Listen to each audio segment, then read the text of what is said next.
Hi everyone, it's me Doreen and today we're here at Venice, Italy. At?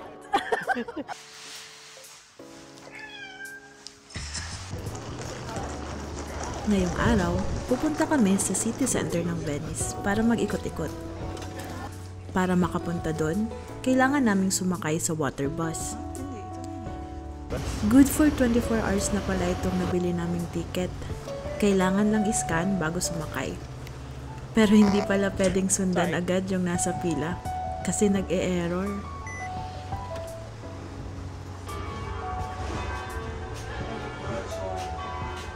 Hindi ko na na-videohan yung pagsakay at pagbaba namin sa water bus kasi masyadong maraming tao at siksikan talaga.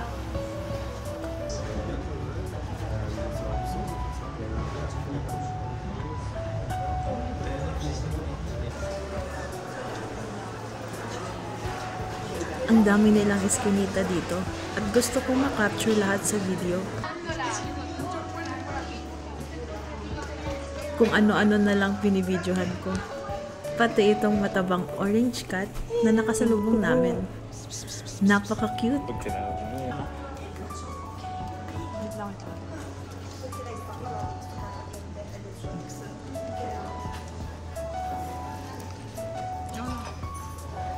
Dito kami nag-breakfast sa isang cafe na nagbebenta ng iba't ibang pastries. Must try daw dito sa Venice yung pan del doge.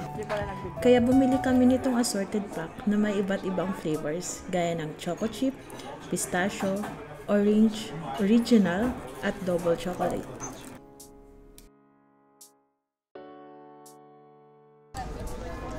After breakfast, pinuntahan naman namin ang pinakalumang tulay dito sa Grand Canal na tinatawag na Rialto Bridge.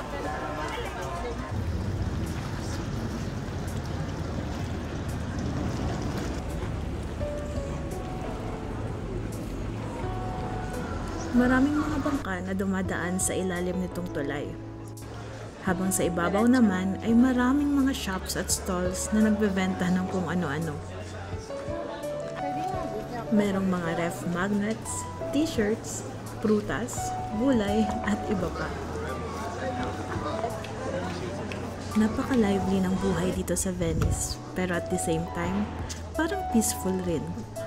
Hindi ko ma-explain pero parang ang chill ng vibes. Maingay yung paligid dahil maraming tao, lalo na sa city center. Pero dahil napapaligiran ng tubig, parang nagiging peaceful and calm bigla. Habang nag-iikot kami, nadaanan namin yung Nino and Friends. Pumasok kami para magtanong kung nagbebenta sila ng coffee beans. Pero chocolate yung nabili namin. Ang sarap kasi nung nabigay nila sa aming free tastes. Sobrang dami nga rin nilang binigay sa amin, iba pang sample tastes. Pero chocolate lang talaga yung binili namin.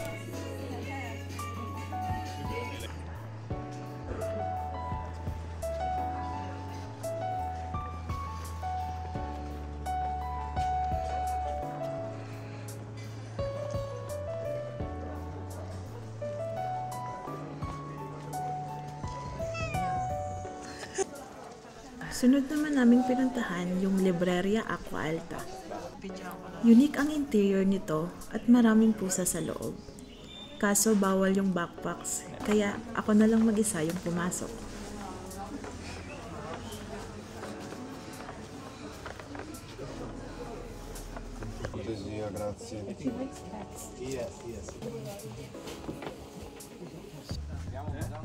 Meron nga sila ditong lugar sa likod kung saan pwede kang magpa-picture. Kaso, hindi na ako nakapagpa-picture kasi wala naman akong kasama at nahihiya rin ako magpa-picture.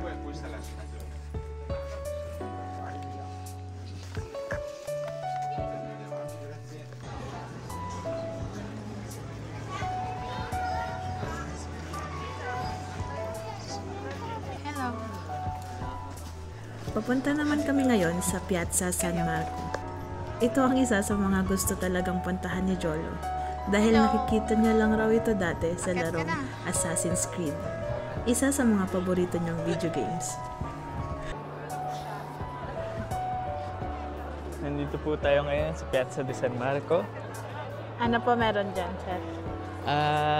Inakyat ko lang to dito sa Assassin's Creed 2. Yun lang alam ko dito. Wow! Ang daming tao. Marami pala kaming nakitang mga Pinoy dito. Pero nahihiya lang talaga kami makipag-usap sa kanila. Kaya nga. Saan yung Pinoy? May mga Pinoy kababayan. Nakita niyo ba? Ito daw yung, pakita mo nga. Basilica San Marco.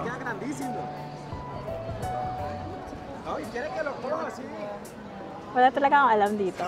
Just enjoy the view. Yeah.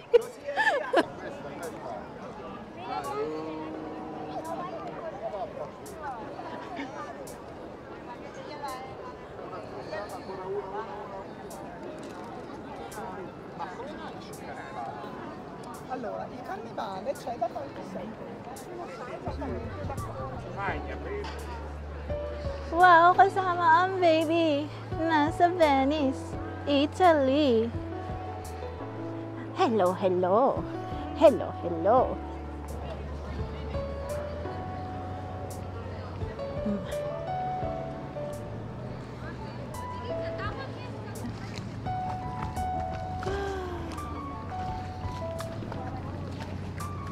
Sana ganila lang tayo.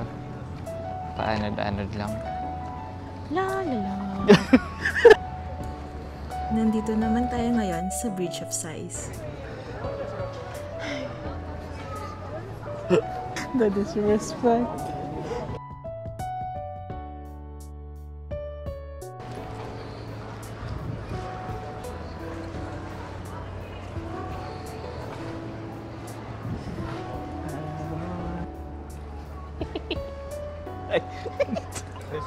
Marami na namang nakakita at natuwa kay Cloudy. Akala mo talaga tourist attraction. Feel naman ni Cloudy at talagang dumudungaw sa bag para magpapansin.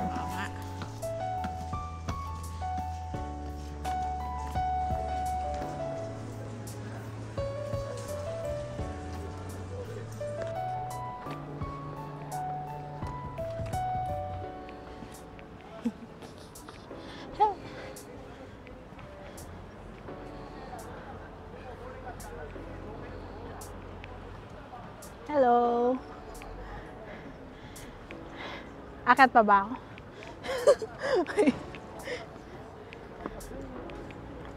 So, nandito po tayo ngayon sa Ponto della Cabina. Not sure kung tama yun yung pronunciation, but bakit po tayo sa bridge? May sinasabi ka ba? Yes. Hello. Ganda oh. True. Ang ganda oh. Pakita mo yan oh. Yan pa oh. Nasaan nga tayo? Hindi ko alam kung tama yung pronunciation ko, pero ay, ang lapit, sorry. Oo nga eh. Nasaan tayo? Ponte. Della Academia ata.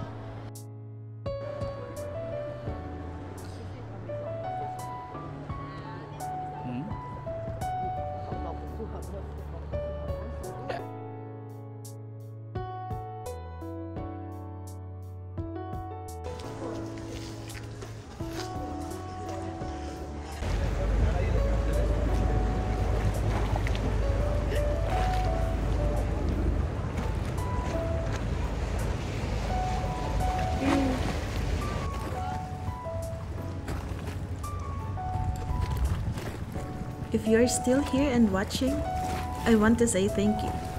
And I hope you also find the time and resources to travel wherever and whenever you want to go. Hope you are enjoying this travel vlog.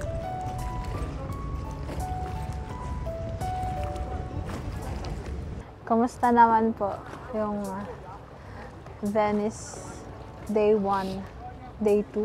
Day 2. Bigat po si Cloudy. Bigat. Bigat ka daw? Mabigat daw to? 3.5 kilos. How do you like Venice? Ganda naman siya.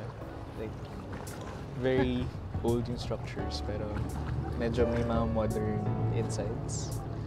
So, parang in-encase mo yung modern sa old architecture. Interesting siya.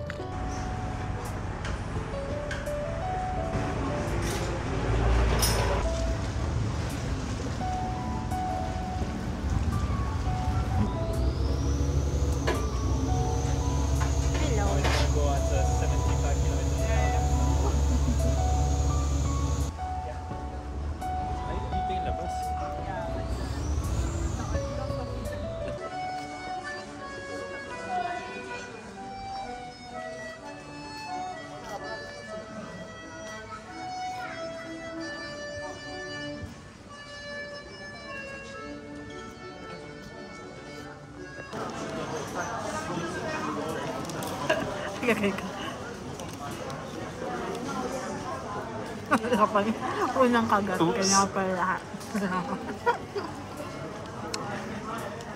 Naubusan kami ng pizza. Kaya ano na lang. Wala pa ako nalalasan.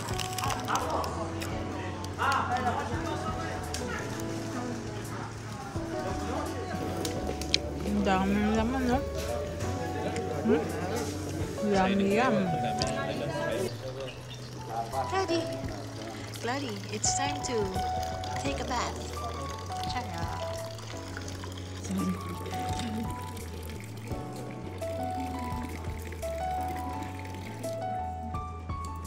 Sabi nila pwede daw inumin yung tubig dito sa water fountain.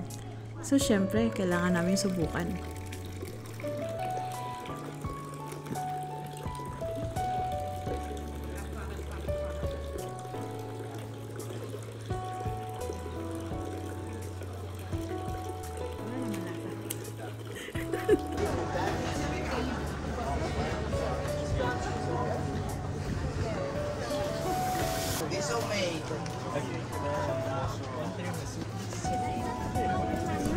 Siyempre, kailangan din namin mag-try ng gelato.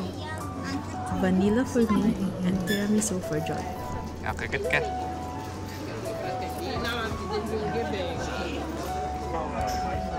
Bumili rin kami nitong cannoli.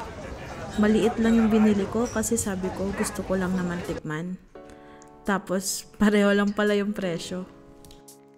Chocolate, cannoli, and tiramisu.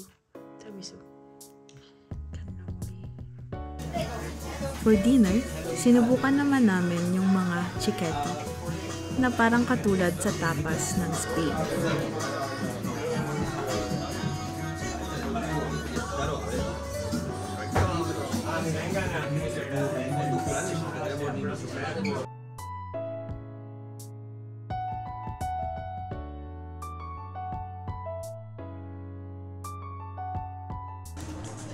Nag-take out na rin pala kami ng iba pang pagkain dahil baka magutom kami mamaya pagbalik sa hotel.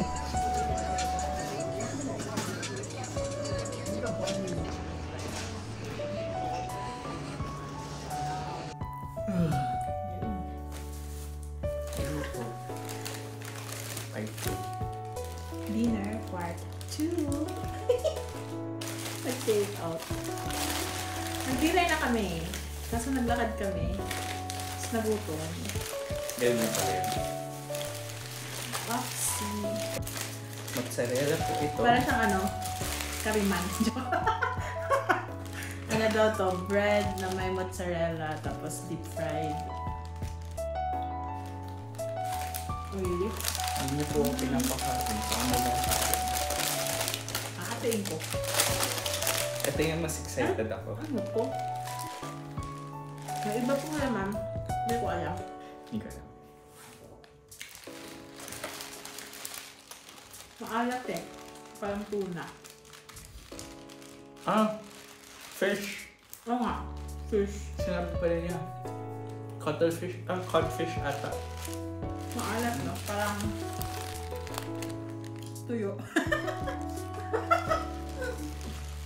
Pero masarap. Don't get me wrong. Akala ko kanina, mozzarella lang. Tapos sabi ko, ba't ang alat? Parang may ano talaga, parang tinapa. Ay, parang tinapa. Yung alat niya. Medyo smoke siya. Yung lasa at least. Magkano mo to? All in all, 12:30. Pwede ito lahat. Fettuccine ragu. So, yung expectation ko sa kanya is parang yung sinabi niya kariman or pandesal na mas kariman. Tapos may ragu sa loob. Expectation versus reality. Ang cheesy na. May cheese?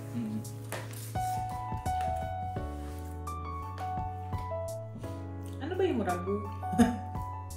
Parang ano? Yung pagkakagets ko sa kanya, minced meat na nilagay sa tomato. Tapos niluan ng cheese. Ano to? Potato to, di ba? Corn flour. So may parang texture siya ng... I mean yung corn muffin sa Kenny Rogers. Maharap. Pero parang konti nung palang. Ito? Feeling ko lang. Interesting. Cheese pool! Wow! Oh! Oh! Cheesy nga! Masarap. Mas masarap to. Panalo. Yun sa akin niya. Ang oily ng kanin niya. Pero masarap yung pagka-smoke ng codfish. In fairness. Nakuha namin siya sa ritso. Pero hindi ko alam kung may meaning ba yung ritso. Kasi maraming ritso tayo na daan. Ha?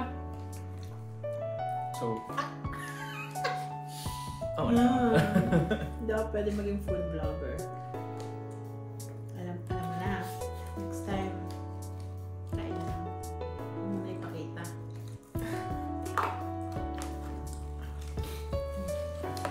Okay na ako? So, kakain pa tayo nito. There's always food Thursday. Kaso, breakfast na lang pala. Oh, ba? May pastry pa kami dito.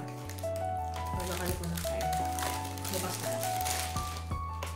Medyo conflicted ako sa texture. Parang grainy. Parang alam mo yung nagsaing ka ng kanin tapos hindi agad naluto. Ay, hindi naluto ng medyo hilaw pa. Hindi ko mag-describe, no? Yun lang. The baby is tired. Pagod ang baby. Sus.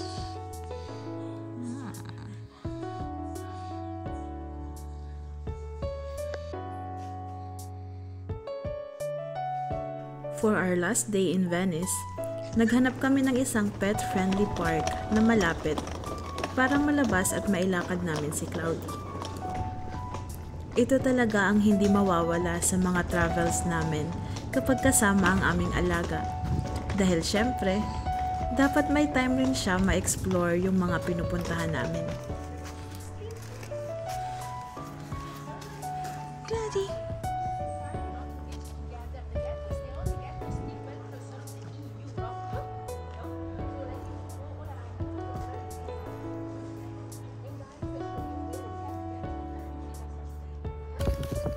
Ano to?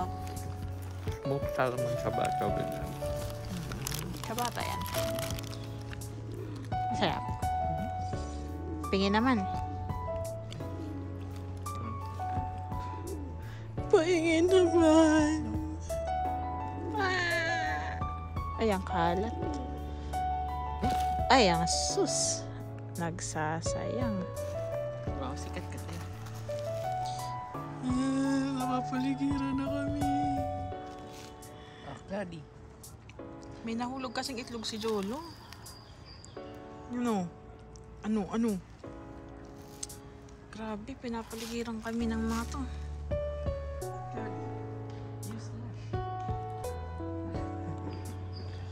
Hello? Tapang nito. Uy, iniwan kaya mga kasama mo. Ikaw na lang mag Ano pa pong nandyan, sir? Pizza po tayo. Wala. Magkano nga yung kanina? 2.8. 2.8 yung kanina. Mm. Yeah, 5. Hindi, 5.8 yung total. 2.8 yung kinain kanina. Kala ko may amang. Ay, bakit? Cheese. Tsaka, Grabe, itlog yan. kinakain nila yung itlog na oh no. Ba't siya bata pa yan? Itlog yun eh. Egg yolk yun eh. Oh no. Share. Share the blessing. Oh no. Wala na. That's all we have. Amang ba to? Cheese. Parang herb lang, di ba? I think so.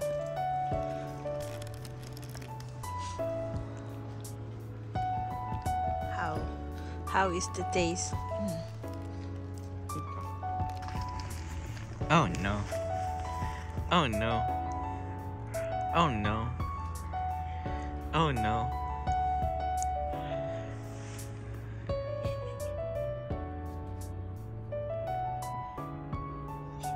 Report for animal abuse.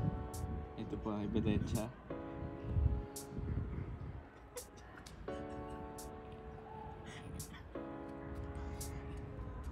Isa lang po ang natutuwa dito.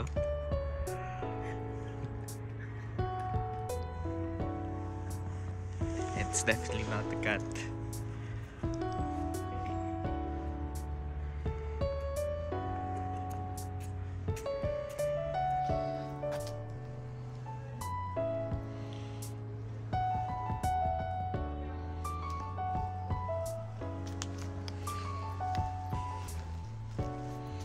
Walk, walk.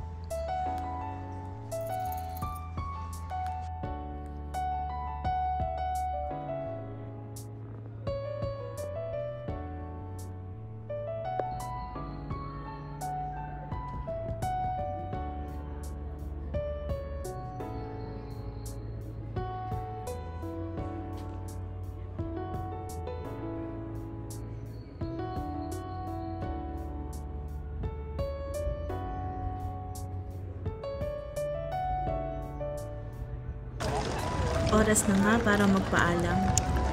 We enjoyed our time here and I would highly recommend you to visit if you can. Habang naghihintay ng train papuntang Rome, nag-lunch muna kami dito sa Rosso Pomodoro.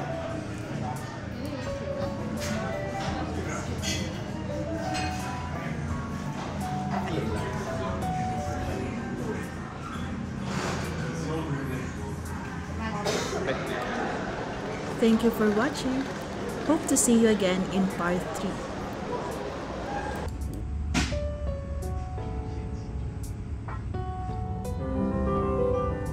Benvenuti a bordo di Italo 8915 da Venezia Santa Lucia a Napoli Centrale. Welcome on board Italo 8915 from Venezia Santa Lucia to Napoli Centrale. Il treno fermerà a The train will stop in Venezia Mestre, Padova, Ferrara, Bologna, Apu, Firenze Santa Maria Novella, Roma Termini, Napoli Centrale. Vi ricordiamo che a bordo è vietato fumare, sigarette elettroniche incluse. Buon viaggio! Please be reminded that smoking is